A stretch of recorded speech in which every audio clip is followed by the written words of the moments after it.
My name's Caroline, I'm 32 years old, and I'm from Ohio. Look, I'm not gonna sugarcoat it, I said something dumb. Really dumb, and now, my husband, Ryan, who's 36, has packed his bags, and I have no idea if he's coming back. It all started with dinner. Yeah, dinner, like of all the things to argue about, right?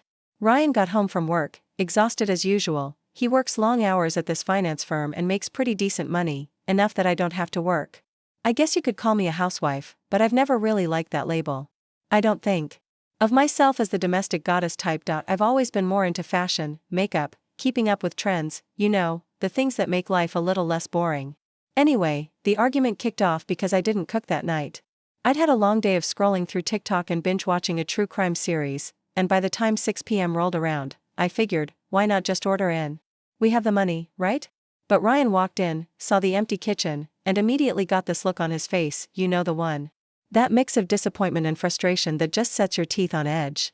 He started in on me saying things like, "You've been home all day, the least you could do is cook dinner," and then he threw in some comment about how I don't contribute financially, which felt like such a low blow. I mean, I take care of the house. Sort of, sure, I'm not scrubbing floors or anything, but I keep it decent. Plus I look good for him. And isn't that what guys want? A wife who's attractive and put together? That's when I snapped that I don't even know where it came from, but I blurted out, maybe if you made as much money as Mark, I wouldn't have to worry about cooking every night. We could just eat out more. Mark.myx. Yeah, I said that. And the second it left my mouth, I could see the color drain from Ryan's face. He didn't yell or anything. He just got really, really quiet. And honestly, that scared me more than if he'd shouted. He just stood there for a second, like he was processing what I'd said, then turned around and walked out of the room. I didn't follow him. I figured he'd cool off and we'd talk about it later, but when I went upstairs a couple hours later, his suitcase was on the bed, half packed.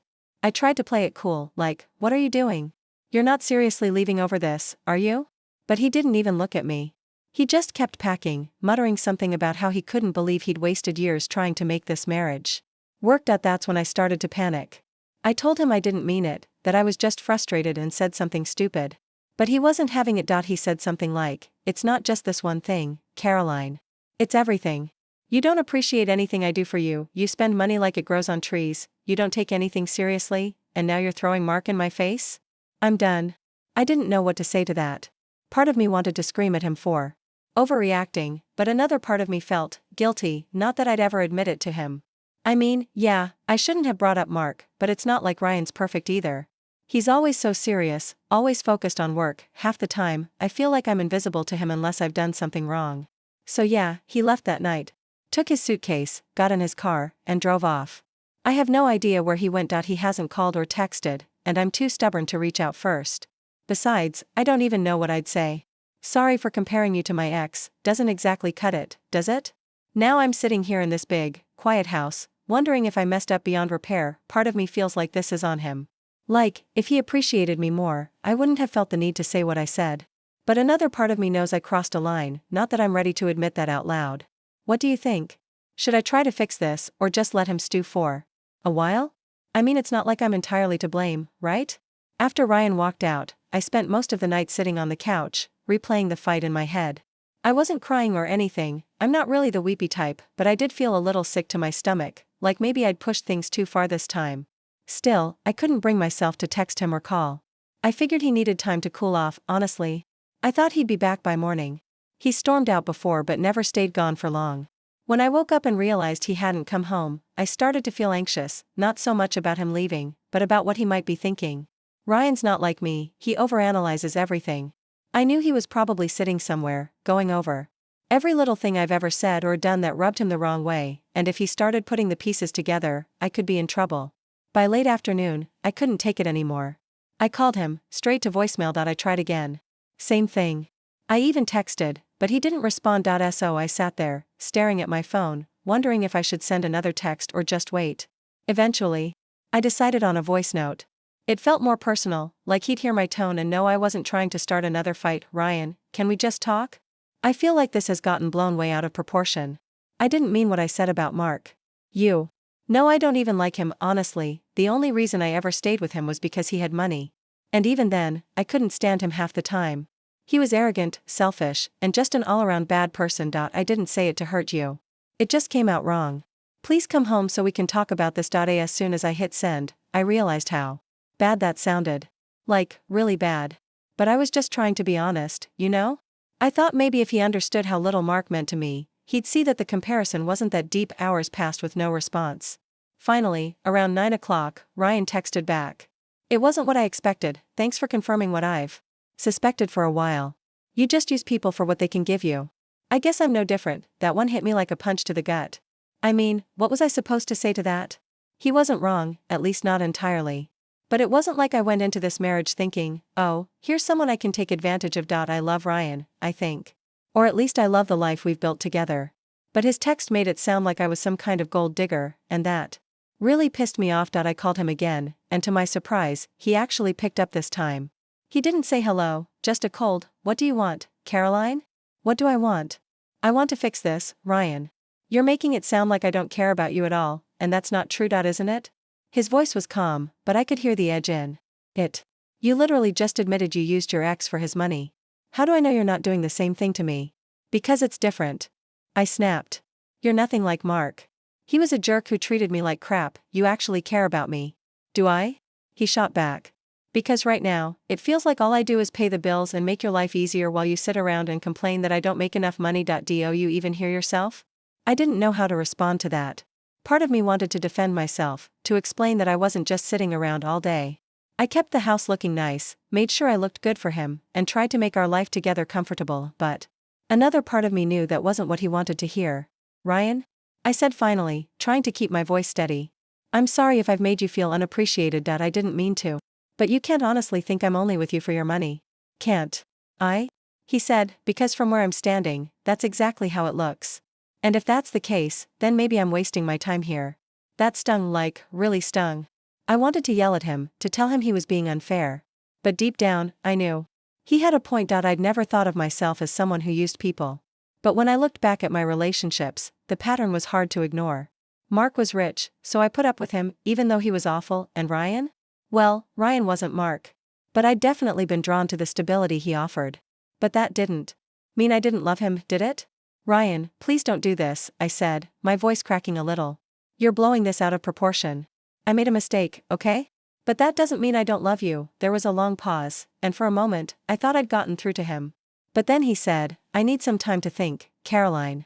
Don't call me again until I reach out, and just like that, the call ended. Now I'm sitting here, replaying our conversation in my head and wondering if I've completely screwed this up. I know I said some things I shouldn't have, but does that really make me the bad guy? It's not like Ryan's perfect either. He works all the time, barely pays attention to me, and then gets mad when I don't live up to his expectations.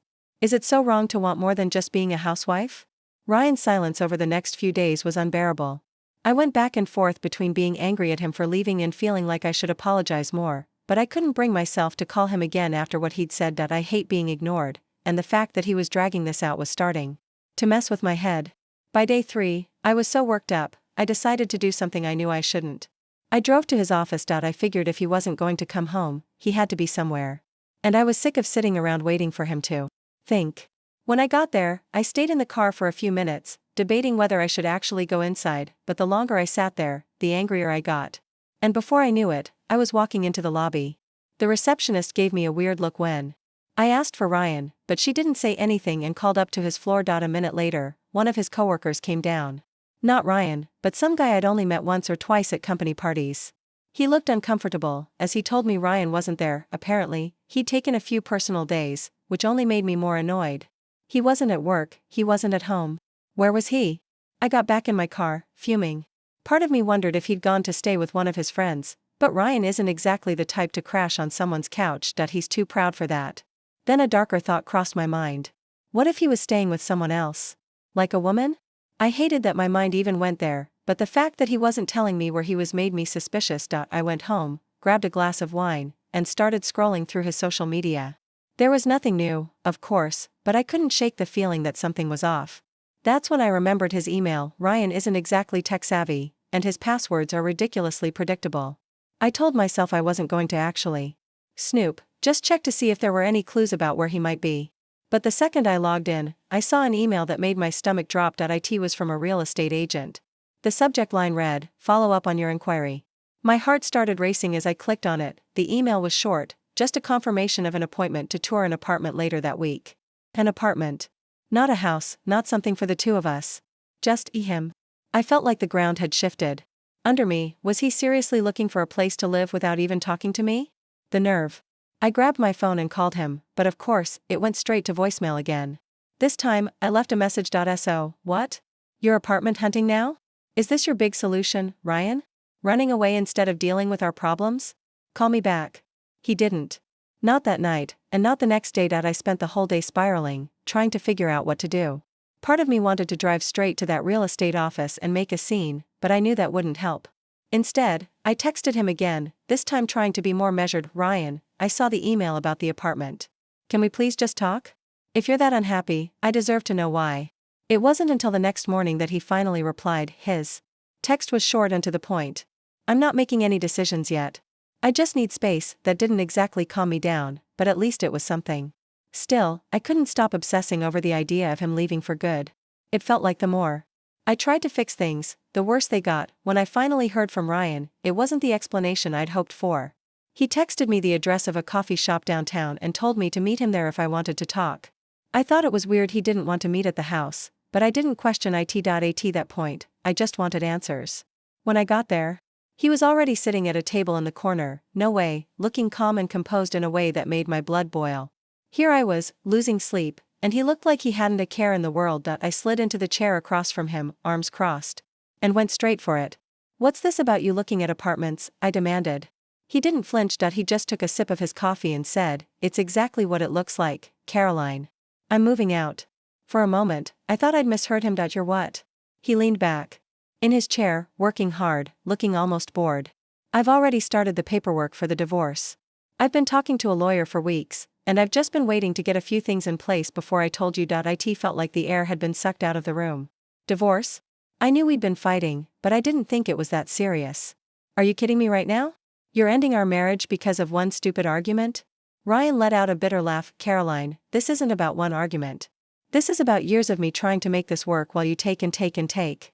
I'm done. His words hit me like a slap in the face, but what really caught my attention was the way he was looking at me. Not angry. Not sad, just done. Like he'd made up his mind and there was no changing it. Don't act like I'm some villain here, I snapped. I've put up with plenty from you too. You're always working, you never make time for me, and now you're just walking away without even giving me a chance to fix things. He shook his head. You had plenty of chances, Caroline. My family warned me about you. My friends warned me about you, but I didn't listen because I thought I could make it work. I thought if I loved you enough, you'd change. But you haven't, and I'm done sacrificing my happiness for someone who doesn't appreciate me. I opened my mouth to argue, but he cut me off. And before you ask, yes, there's someone else that stopped me cold. You're cheating on me? I spat, my voice louder than I'd intended. Don't even try to play the victim, he said, his tone sharp. You've been using me from day one. At least with her, I feel like a person, not just a wallet. The word echoed in my head like a siren. Who is she? I demanded. How long has this been going on? Ryan sighed, like he couldn't believe I was even asking. Her name is Emily. She's been a friend for a while, but things didn't get serious until I realized this marriage was over. She actually listens to me, Caroline, she supports me. And unlike you, she doesn't make me feel like I'm never enough. I felt like the ground was crumbling beneath me. This couldn't be happening. Ryan wasn't supposed to be the one to leave. He wasn't supposed to be the one to find someone else. That was supposed to be my move, not his. So what? I snapped, grasping for something to hurt him with. You think she's so perfect? Just wait. She'll get tired of you too, once she realizes you're not exactly a prize. Ryan just shook his head, looking at me like I was a stranger. I've already wasted too much time on you, Caroline. I'm not doing this anymore. The papers will be ready next week. You can keep the house, but I'm out. He stood up, grabbed his coat, and walked out without looking back. I sat there, staring at the empty chair across from me, feeling a mix of anger, humiliation, and something I didn't want to name. Regret, the worst part? I couldn't even blame him. Not really. For years I'd taken him for granted, pushing his buttons. Just to see how far I could go. I never thought he'd actually leave. And now that he had, I wasn't sure what to do. Part of me wanted to fight for him. To prove that I could change. But another part of me knew it was too late. Ryan had made up his mind, and there was no changing it. I sat there for a long time, trying to figure out my next move. But deep down, I already knew the truth. Ryan was gone, and it was my fault. The divorce didn't take long. Ryan was efficient, just like he was with everything else in his life. Within a month, the papers were signed, the assets were divided. And I was officially on my own. He kept his promise about the house, which, at the time, I thought was a win. But now, sitting in this big, empty place, it feels more like a reminder of everything I lost. The first few weeks after he moved out were the worst. I'd sit in the living room at night, staring at my phone, hoping he'd call or text to say he'd made a mistake. But he didn't. Instead, I saw photos of him on social media, looking happier than I'd seen him in years, and always, there she was, Emily. She was everything I wasn't. Sweet, supportive, probably annoyingly low maintenance, the kind of woman who wouldn't roll her eyes at him when he talked about work or complain about cooking dinner. Seeing them together made my stomach turn. It wasn't just jealousy, though there was plenty of that. It was this gnawing realization that he looked free, like he'd been carrying the weight of our marriage for so long, and now that it was gone, he could finally breathe. Meanwhile, I was suffocating. The bills started piling up faster than I expected. Sure, I got spousal support, but it wasn't enough to cover my lifestyle. I had to cut back on everything. No more online shopping sprees. No more weekly salon appointments, no more dinners out with friends. I even had to sell some of my designer bags just to keep up with the mortgage. And as much as I hated to admit it, I was running out of options. At first, I told myself I'd figure something out, maybe I'd get a job, though I wasn't exactly sure what I was qualified to do. I hadn't worked since my early 20s, and even then, it was just a string of retail jobs I barely showed up for. The idea of starting over at 32 with no skills and a resume that could fit on a post-it was terrifying, but the worst part wasn't the money. It was the loneliness. For years, I'd taken for granted that Ryan would always be there even when we fought. I knew he'd come home at the end of the day. Now, the silence in the house was deafening. I thought about reaching out to friends, but most of them were married with kids, too busy with their own lives to deal with my drama. And the ones who did call only wanted to gossip about the divorce, not actually help. I tried dating, mostly out of spite. I downloaded a couple of apps and went on a few dates, but it was a disaster. Every guy I met seemed either uninterested or way too interested in all the wrong ways. None of them were Ryan. Not that I'd ever admit it, but I missed him. I missed the way he'd laugh at my terrible jokes, the way he'd roll his eyes when I spent too much on shoes, but still pay the credit card bill without saying a word. I even missed the fights, as ridiculous as that sounds. At least when we were fighting, he still cared enough to argue. One night, after too many glasses of wine, I did something I promised myself I wouldn't. I called him. It went straight to voicemail, of course, but I left a message anyway. I don't know why I'm calling. I guess I wanted to say I'm sorry for everything. I know I didn't treat you the way I should have, and I don't blame you for leaving. I hope you're happy. He never called back. But honestly, I didn't expect him to. He'd moved on, and it was time for me to do the same. It's been 6 months. Now, Ryan and Emily are still together, and from what I hear, they're already talking about moving in together. I've stopped stalking their social media. It only made me feel worse. Instead, I've been trying to figure out what's next for me. I got a part-time job at a boutique downtown, which isn't glamorous, but it's something. It's not enough to keep the house though, so I'll probably have to sell it soon. The thought of leaving this place, the place where we built our life together, makes me sick. But I don't have a choice. Sometimes late at night, I let myself wonder what might have happened if I'd been different. If I'd appreciated Ryan more, if I'd tried harder. But it's too late for what ifs. This is my reality now, alone, broke and starting over. And Ryan, he's happy. Genuinely happy. It's funny, I used to think he'd never survive without me, but it turns out, I'm the one who can't survive without him. Maybe that's the cruelest part of all.